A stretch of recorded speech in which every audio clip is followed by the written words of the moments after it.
नमस्कार. कथांजली आज घेऊन आली आहे एक कथा, फाशीचे रहस्य. लेखिका आहेत कल्याणी देशपांडे. वाचक स्वर आहे प्रियांका आचार्य यांचा. कथेला सुरुवात करण्यापूर्वी आम्ही एक स्पष्ट करू इच्छितो. ही कथा पूर्णपणे काल्पनिक असून याचा वास्तवाशी संबंध नाही. व्यक्तींच्या नावाशी, स्थळाशी काही साधर्म्य आढळल्यास तो योगायोग समजावा. चला तर ऐकूयात कथा, फाशीचे रहस्य.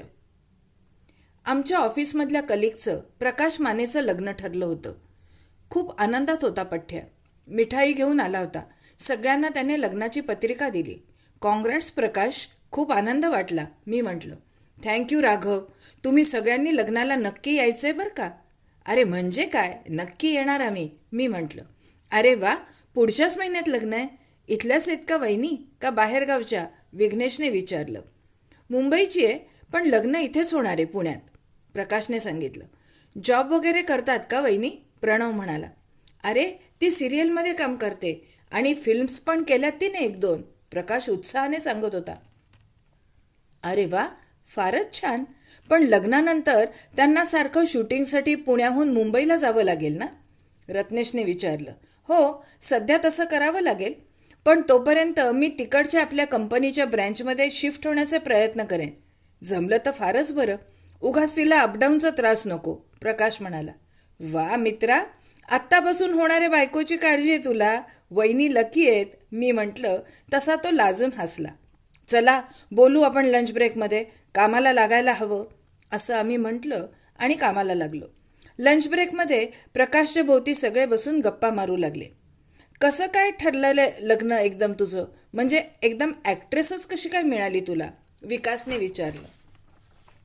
अरे मॅरेज ब्युरोमधनं रेफरन्स मिळाला, पुढे मग पत्रिका वगैरे, मग एकमेकांच्या फॅमिलीची ओळख झाली.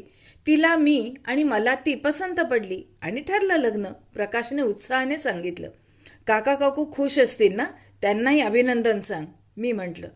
अरे तोच तर प्रॉब्लेम आहे राघव. म्हणजे कोणता प्रॉब्लेम. अरे आईला आवडत नाही मिनल ॲक्ट्रेस आहे ते. लग्नानंतरही मिनलची इच्छा आहे अभिनय करण्याची आणि माझी त्याला काही ना नाही, पण आईला हे मुळीच मान्य नाही. ओ असं आहे तर. काकांचं काय म्हणणं आहे याच्यावर, विघ्नेशने विचारलं. बाबांचं काही नाही रे, त्यांचं इतकं रिजिड मत नाही. त्यांची काही हरकत नाही, पण आईसमोर ते तिचीच री ओढतात, प्रकाश म्हणाला. होईल रे, लग्न झाल्यावर काकूही एक करून घेतील ॲडजस्ट, तू नको काळजी करू. बाकी खूप मस्त झालं यार पक्या. आता आज मेरे यार की शादी है असं म्हणत आम्ही नाचायला मोकळे झालो, मी हसत म्हटलं. त्यानंतर एक दिवस प्रकाश त्याच्या वाग्दत्त बायकोला मिनलला घेऊन ऑफिसमध्ये आला. आमच्याशी त्याने तिची ओळख करून दिली. तिचा नवीन चित्रपट येणार होता, तो आवर्जून बघा हं, असं तिने आम्हाला सगळ्यांना सांगितलं होतं. आम्ही पण फर्स्ट डे फर्स्ट शो बघण्याचं ठरवलेलं होतं. दैनंदिन जीवनात आम्ही गुंतून गेलो. एका शनिवारच्या दुपारी आमच्या ऑफिसच्या कलिगचा, विकासचा मला फोन आला. राघव, एक अतिशय वाईट बातमी आहे यार. प्रकाशने आज 2 तासांपूर्वी दुपारी 2 वाजता फाशी लावून आत्महत्या केली रे त्याच्या घरी. काय काय बोलतोस काय तू. अरे कालच तर आपण छान गप्पा मारल्या होत्या आणि मग हे असं अचानक कसं काय झालं. तुला नक्की खात्री आहे ना. अरे हो, मी खात्रीपूर्वक सांगतोय. प्रकाशच्या शेजारच्या साकेतचा फोन आला होता मला. त्याने जे सांगितलं तेच मी तुला सांगितलं आत्ता. अरे बापरे, मी लगेच निघतो. विघ्नेश, प्रणव आणि रत्नेशलाही घेऊन येतो. हो हो, लगेच निघ, मी पण घरून निघतोच आहे, विकास म्हणाला. प्रकाशकडचं वातावरण खूप हृदयद्रावक होतं. कालच ऑफिसमध्ये आम्ही भरभरून गप्पा मारल्या होत्या, तेव्हा प्रकाश खूप उत्साहात होता.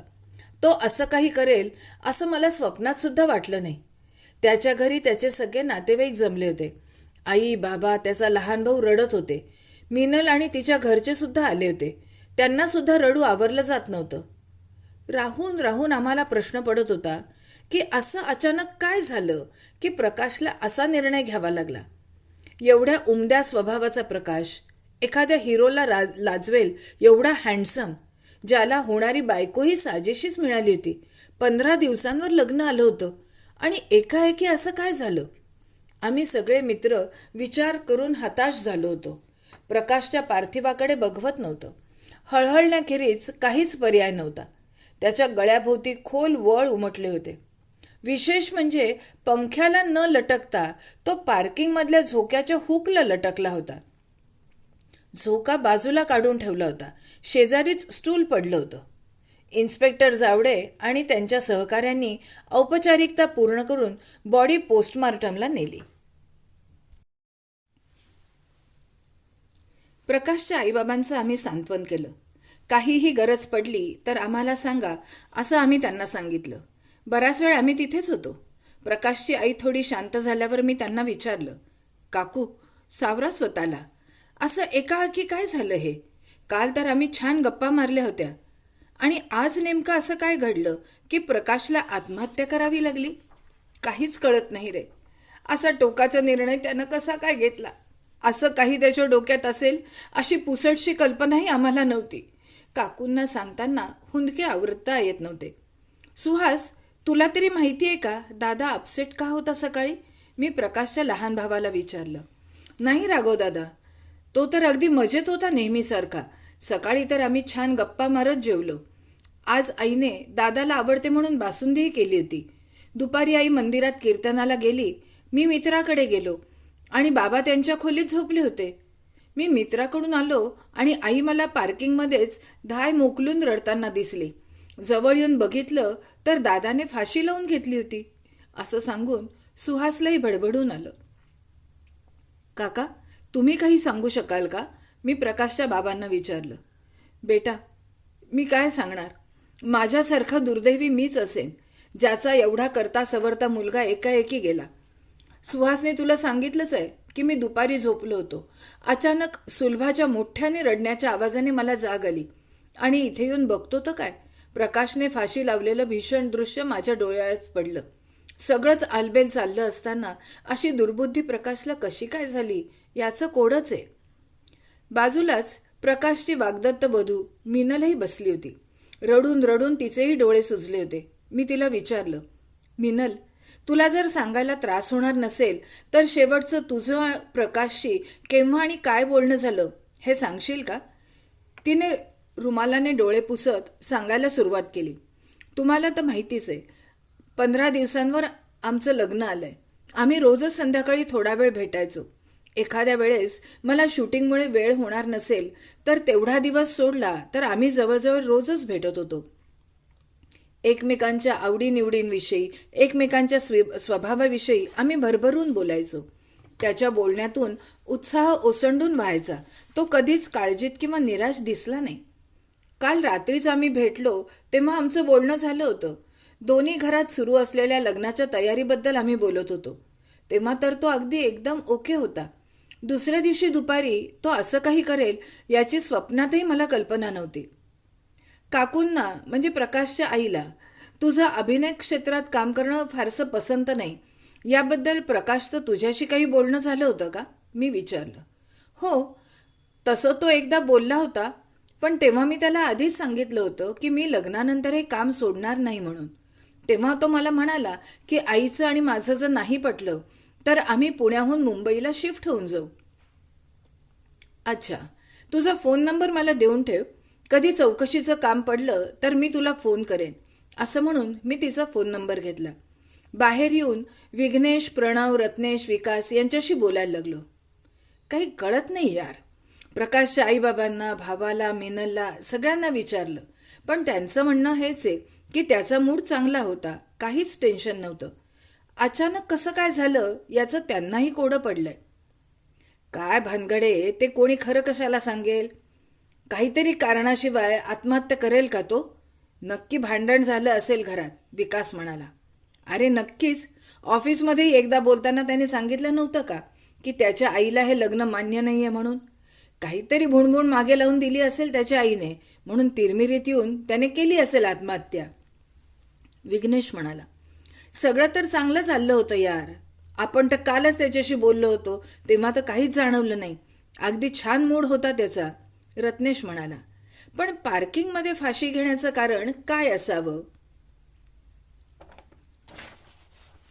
याचाच अर्थ शांत डोक्याने त्याने आत्महत्येचा निर्णय घेतला असावा.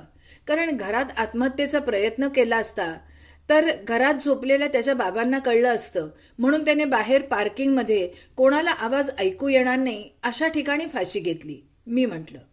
पोस्टमॉर्टमचा जेव्हा रिपोर्ट आला तेव्हा आम्हा सगळ्यांना धक्काच बसला. प्रकाशच्या पोटात विषाचे अंश सापडले होते. आता मृत्यू विषाने झाला की फाशीने, हाच प्रश्न होता. संध्याकाळी जेव्हा पोस्टमॉर्टमचा रिपोर्ट आला तेव्हा आम्ही प्रकाशकडेच होतो. प्रकाशचे अनेक नातेवाईक घरात जमा झाले होते. सगळीकडे उलटसुलट चर्चा सुरू होती. प्रत्येकाच्या मनात प्रश्न प्रश्न आणि फक्त प्रश्न होते. काही जण प्रकाशच्या आईजवळ बसले होते तर काही त्याच्या बाबांजवळ. सुहासचे मित्रसुद्धा आले होते. प्रत्येक जण एवढा उमदा तरुण गेल्यामुळे हळहळत होता. आम्ही मित्रही त्याबद्दलच बोलत होतो. भयंकरच आहे रे हे. आधी आपल्याला फाशी वाटली आणि आता हे विषाचं प्रकरण. काहीतरी वेगळंच निघतंय. मृत्यू नेमका कशाने झाला असेल रे? फाशीने का विषाने? रत्नेशने विचारलं. विषाने झाला असता तर त्याने फाशी कशी घेतली असती? म्हणजेच मृत्यू फाशीनेच झाला असेल, प्रणव म्हणाला. मला वाटतं काहीतरी गोम आहे. प्रकाशच्या घरचे काहीतरी नक्कीच लपवतायत, विकास म्हणाला. सध्या तरी काही कळत नाही. दिसतं तेवढं प्रकरण सोपं नाहीये हे नक्की. सगळ्यात आधी फाशीच का घेतली, असं एवढं काय झालं होतं हे शोधावं लागेल. त्यानंतर विष त्याने घेतलं की कोणी दिलं हे शोधावं लागेल, मी म्हणालो. तसंच फाशी नक्की घेतली का कोणी गळा आवळला हे शोधावं लागेल, रत्नेश म्हणाला. फाशीच घेतलीये, कारण इन्स्पेक्टर जावडे आले तेव्हा प्रकाश फासावर होता. पण स्वतः घेतली का कोणी प्रवृत्त केलं हे शोधणं आवश्यक आहे. आता प्रश्न हा आहे की त्याच्या शरीरात विष आलं कुठून? प्रकाशने स्वतः विष घेतलं आणि कदाचित विष घेऊन आपण नाही मेलो म्हणून तर त्याने फाशी घेतली, का कोणी त्याच्यावर विषप्रयोग केला आणि नंतर फासावर चढवलं? काही कळायला मार्ग नाही, मी म्हणालो. विचार करून डोकं सुन्न झालं होतं. इन्स्पेक्टर जावडे या प्रकरणाचा तपास करत होते. मी सुद्धा इन्व्हेस्टिगेशनमध्ये सहभागी होतो. प्रकाशच्या घरात शोध घेणं सुरू होतं. संपूर्ण घर तपासून झालं, पण कीटकनाशक किंवा कुठल्याही प्रकारचं विष आम्हाला आढळून आलं नाही. घरात तर कुठेच विष सापडलं नाही, म्हणजे कदाचित खाण्यात वगैरे तर आलं नसेल, इन्स्पेक्टर जावडे म्हणाले. सकाळी बासुंदी खाल्ली होती त्याने, असं त्याच्या भावाने सांगितलं. मला वाटतं त्याचे सॅम्पल्स तपासावे लागतील, पण कदाचित संपूर्ण बासुंदीत नसावं. त्याने जी बासुंदी खाल्ली त्यातच असावं विष. पण सकाळी केलेली बासुंदी असेल का नाही माहिती नाही. थांबा, मी काकूंना विचारतो, असं इन्स्पेक्टर जावडेंना म्हणून मी प्रकाशच्या आईला विचारलं तर त्यांनी बासुंदी सकाळीच संपली असून सगळी खरकटी भांडीही घासून झाली आहेत असं सांगितलं. त्यामुळे फूड पॉयझनिंगची शक्यता तपासून बघण्याचा प्रश्नच मिटला. प्रकाशच्या बेडरूममध्ये मी तपासणी करत असताना त्याच्या पलंगाशेजारी असलेल्या टेबलवर त्याची ट्रॅक पॅन्ट घडी करून ठेवली होती. ती सुद्धा बघून घ्यावी असं मला वाटलं, म्हणून मी त्याचे खिसे तपासले आणि डाव्या खिशात मला एक चुरगळलेली चिठ्ठी दिसली. त्यावर लिहिलं होतं, तिनं नकार दिला, आता दुसरा पर्याय नाही. तिनं म्हणजे कोणी? मिनलने. मिनलने याला नकार दिला म्हणून याने आत्महत्या केली असं जर समजलं तर विष कुठून आलं? आणि मिनलने तर चेहऱ्यावर तसं दिसूही दिलं नाही आणि तिने याला नकार दिला असंही सांगितलं नाही. चांगलीच बनेल दिसते मिनल, असा माझ्या डोक्यात विचार सुरू होता. घराची तपासणी करताना किचनच्या रॅकवर एक चूर्णाची पुडी मिळाली.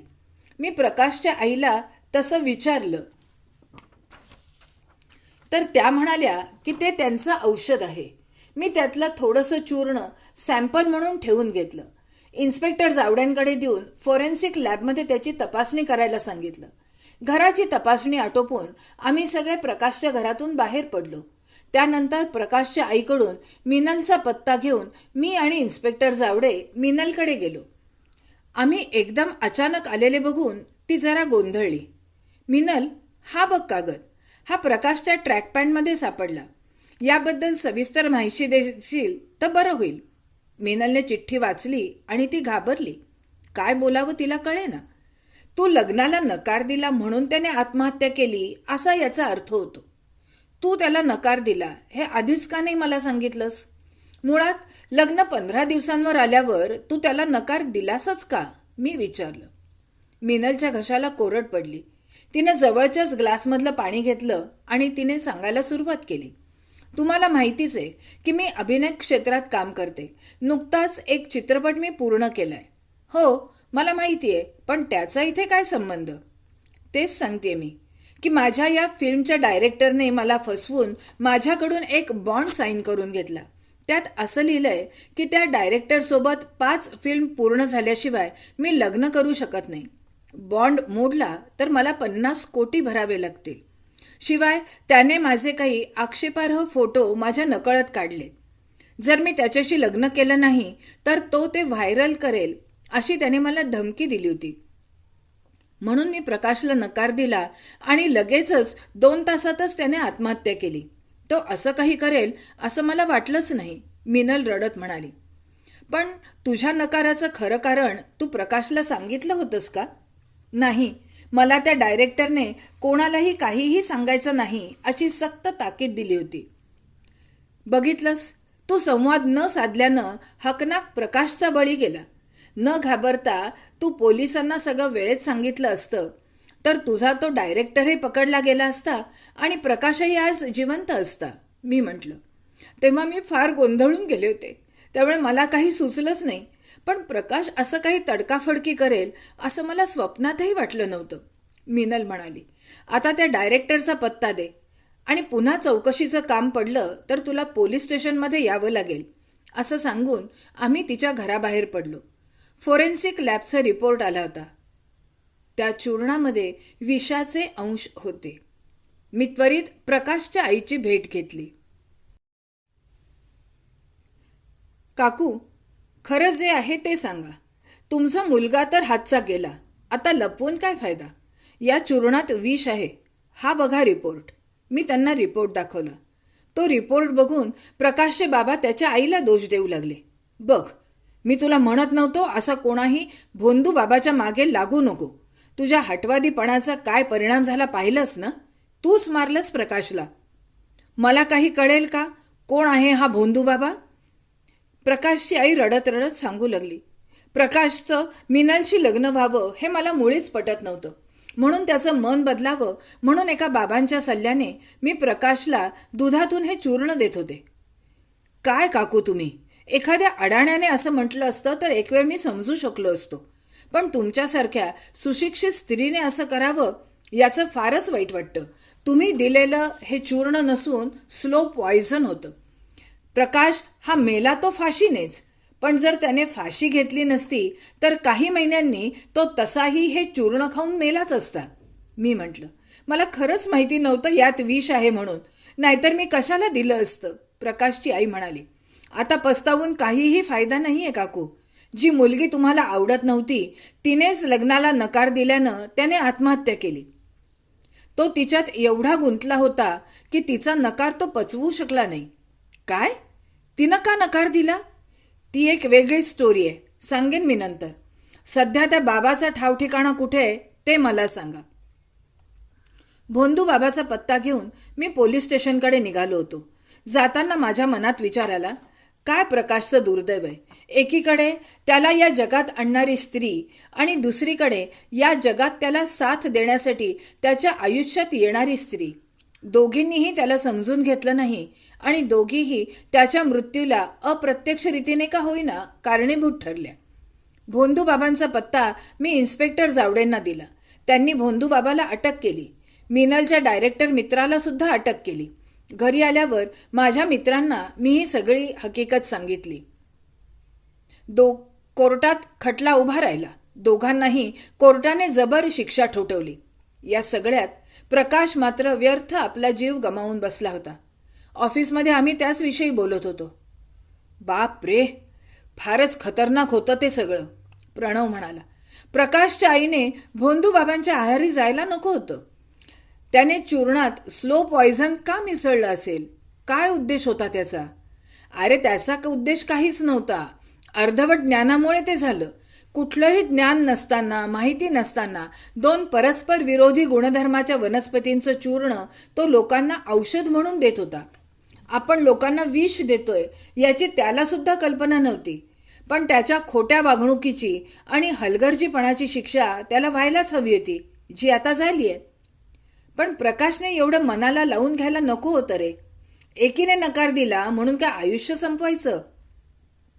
आणि ती तर दुसरं लग्न करूनही खुश राहील, पण या प्रकाश आणि त्याच्या कुटुंबियांचं किती नुकसान झालं याचा जरा तरी विचार करायला पाहिजे होता तिनं, विघ्नेश म्हणाला. मुळात संवादच साधला जात नाही ना, तेच चुकतं. मोकळं बोलायला पाहिजे. मोकळेपणाने बोललं की अनेक प्रश्नांची उत्तरं मिळतात.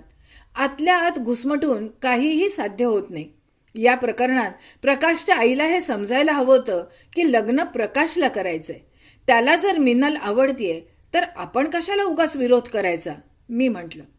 काहीही म्हणा, ज्याने त्याने आपापल्या फील्डमधल्या व्यक्तींशी लग्न करणंच योग्य असतं. नोकरी करणाऱ्याने नोकरी करणारीच बघावी आणि व्यावसायिक लोकांनी व्यावसायिकच जोडीदार शोधावा. म्हणजेच ते एकमेकांचे प्रश्न नीट समजून घेऊ शकतात, विकास म्हणाला. आमची मनं सुन्न झाली होती. एवढे आपण मित्र असताना त्यानं एकाही शब्दाने आपल्या मनातील दुःख आपल्याला सांगू नये हे त्याचे मित्र म्हणून आपल्याला केवढं लज्जास्पद आहे. एक चांगला उमद्या स्वभावाचा मित्र आपण गमावून बसलो. असं बोलण्यापलीकडे आमच्याही हातात काहीच राहिलं नव्हतं. धन्यवाद.